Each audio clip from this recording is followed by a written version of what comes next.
भैया light of कर दीजिए। 6, 5, 4, 3, 2, 1।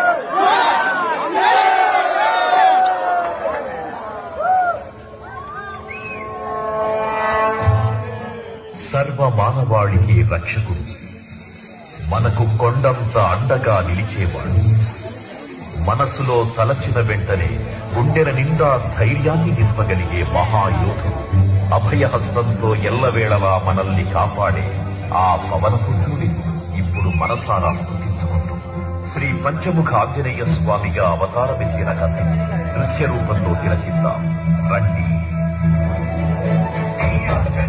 ప్రసన్నాంజనేయం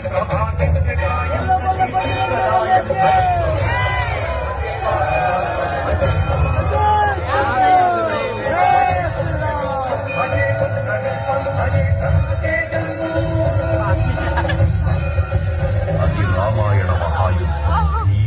శ్రీరామచంద్రుని సారథ్యం వానర సైన్యంతో విజృంభిస్తూ లక్ష్మణస్వామి తనతో పోరాటం చేస్తున్న రావణుడి కుమారుడు ఇంద్రజిత్ తలని బాణంతో ఒక్క వేటుతో వేరు చేశాడు. ఇంద్రజిత్ మరణ వార్త విన్న రావణుడు ఆవేశంతో ఊగిపోయాడు. ప్రతీకారం కోసం పాతాళ లోకాధిపతి తన సోదరుడు అయినటువంటి